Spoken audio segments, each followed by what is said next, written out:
Înainte de a ne ruga, să ne oprim o clipă pentru a asculta cuvântul lui Dumnezeu. Apoi ne vom ruga împreună.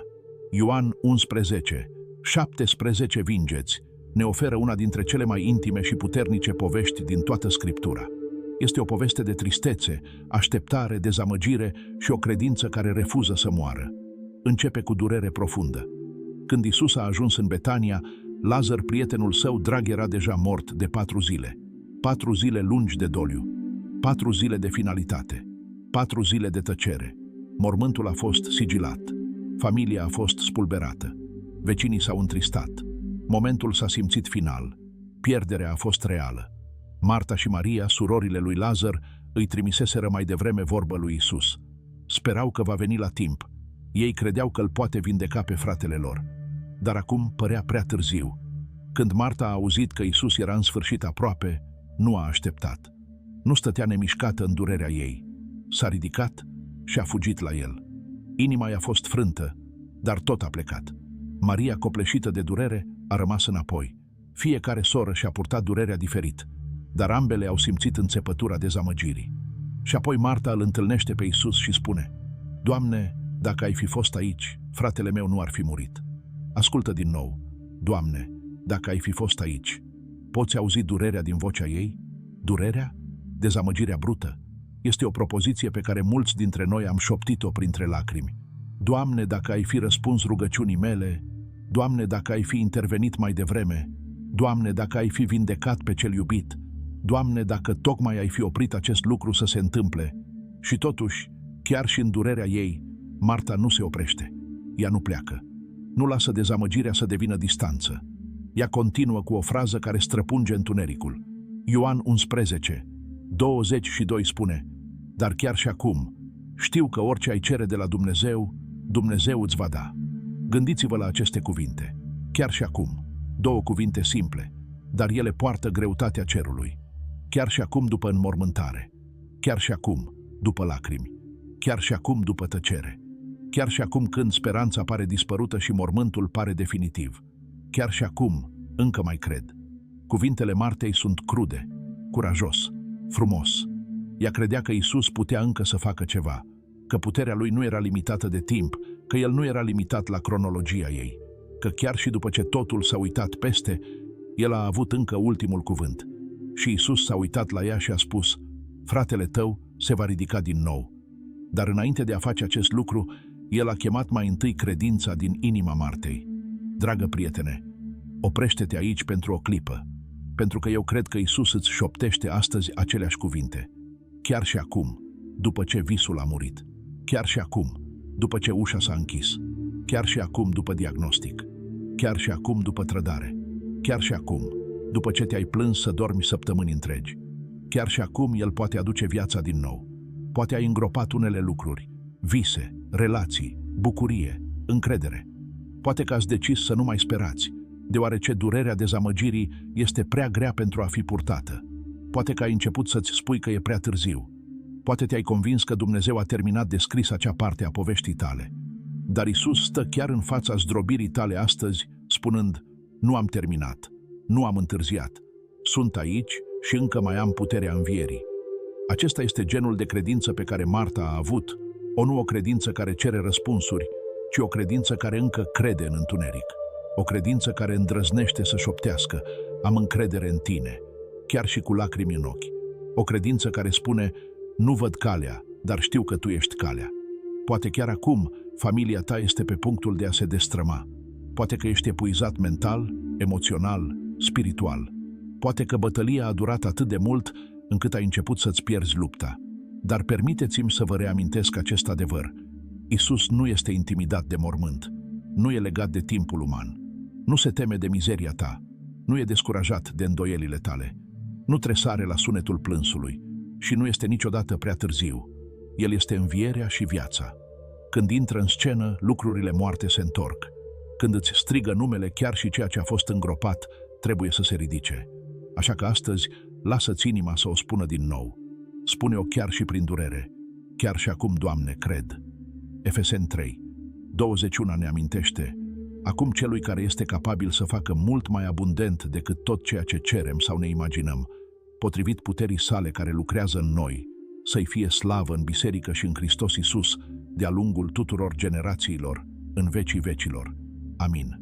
S-ar putea să simți că ai ajuns la sfârșit, dar Dumnezeu spune că există mai multă vindecare, mai multă restaurare, mai multă speranță, mai multă grație, mai mult decât credeai posibil, mai mult decât ai îndrăznit să ceri. Așa că stai. Chiar și acum, El îți poate vindeca inima. Chiar și acum, El vă poate restabili scopul. Chiar și acum, El poate respira pace în haosul tău. Chiar și acum, El poate deschide o ușă pe care nimeni nu o poate închide. Chiar și acum, El poate vorbi despre înviere în locuri pe care le-ați crezut moarte pentru totdeauna. Iisus nu este doar cineva care dă viață, El este viață. Și unde este, moartea își pierde înțepătura. Așa că nu renunța la speranță.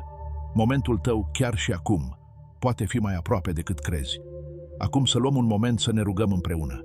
Doamne Iisuse, chiar acum îmi ridic inima către Tine și ridic fiecare suflet rănit împreună cu mine. Fiecare persoană se luptă în tăcere să țină totul împreună. Ne vezi, Doamne. Știți poveștile noastre, bătăliile pe care nu le-am rostit niciodată cu voce tare, lacrimile pe care le-am plâns în secret, greutatea pe care o purtăm în spatele zâmbetelor noastre.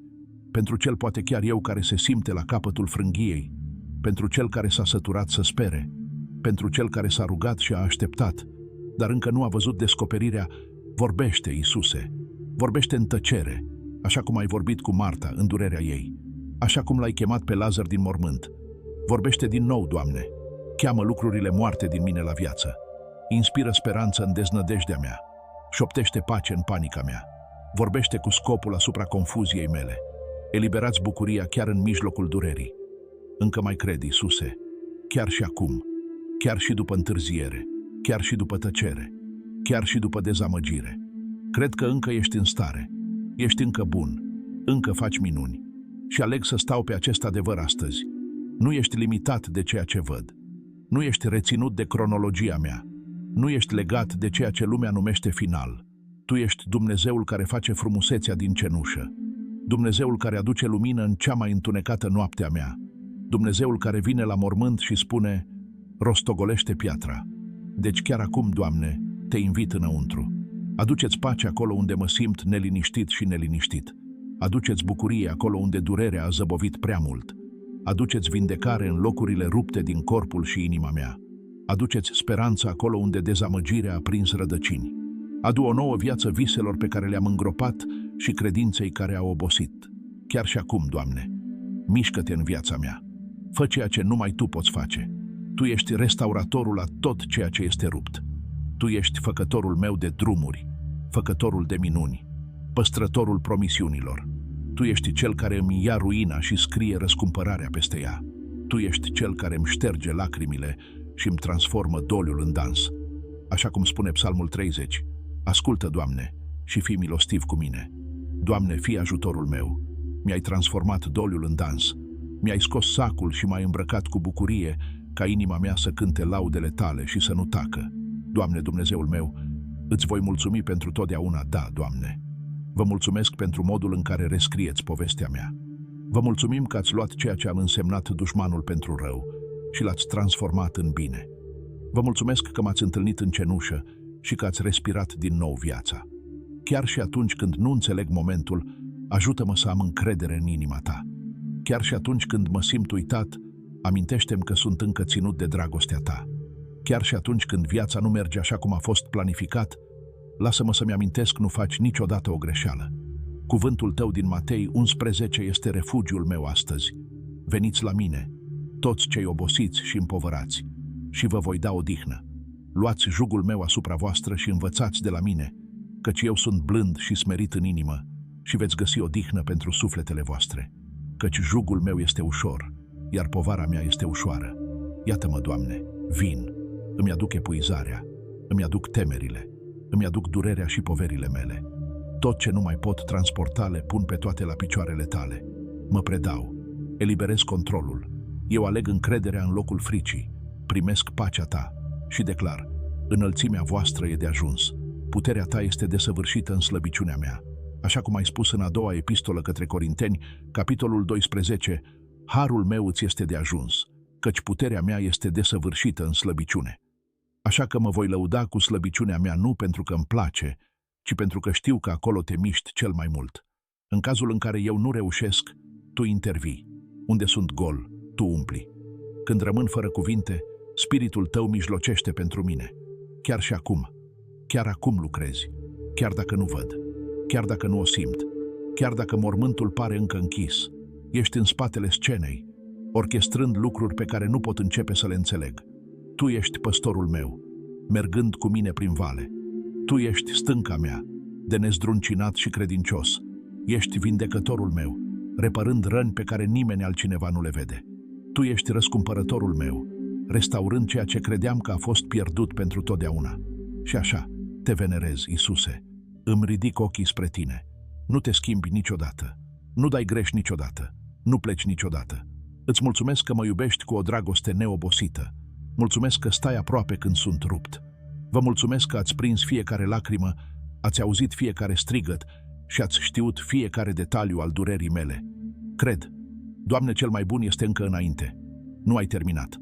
Învierea este încă posibilă. Miracolele se mai întâmplă. Și acest moment nu este sfârșitul poveștii. Chiar și acum, scrieți un nou capitol. Și voi aștepta cu speranță. În numele prețios și puternic al lui Isus, mă rog. Amin. Dacă această rugăciune ți-a atins inima, te rog să scrii amin ca semn al credinței. Mă rog ca fiecare binecuvântare din această rugăciune să fie acum asupra voastră, în numele lui Isus. Și dacă aveți nevoie de o rugăciune specială, nu ezitați să ne anunțați în comentarii. Am fi onorați să ne rugăm pentru tine. Fie ca harul și pacea Domnului nostru Isus Hristos să fie mereu cu voi.